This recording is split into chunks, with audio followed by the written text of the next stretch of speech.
Dnešní večer jsem si opravdu užil. Vendulka to má tady opravdu hezký.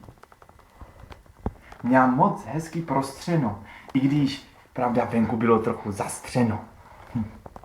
Předkrm byl na mě málo vydatný. Vzduch omaštěný větrem mě moc nechutnal. Za to polévka ta byla vynikající. I s těma červíkama byla moc dobrá. Bylo to sice zvláštní, ale moc dobrý. Hlavní vchod byl výborný, vytknul bych mu možná těch pár chloupků na té přední noze té kočky, ale byla křupavá, takže to hodnotím celkem kladně. Jako zábavu bych asi nedával mytí nádobí, to mi jako zábava nepřišlo.